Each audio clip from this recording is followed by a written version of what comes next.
South ఇండియాలోనే biggest sorry store మన Varahi silks మన విజయవాడ ఎంజీ రోడ్ లో డిసెంబర్ 4వ తారీఖున ఘన ప్రారంభం.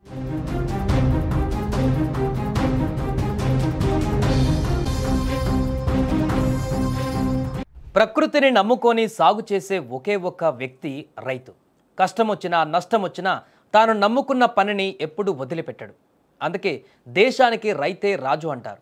అయితే దేశానికి రైతే రాజు అనే నినాదాలు వినిపించినా నిరంతరం కష్టాల కడలిలో కొట్టుమిట్లాడే వ్యక్తి రైతే.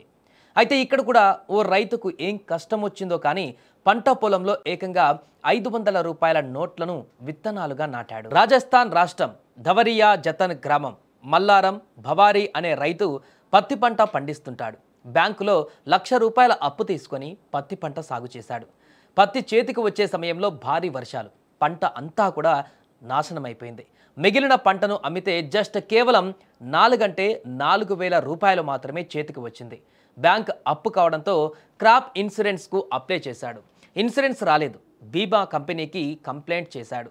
అయినా ఇన్సూరెన్స్ రాలేదు. ఇక లాభం లేదు అనుకొని తన పొలంలో 500 రూపాయల నోట్లను విత్తనాలుగా నాటాడు.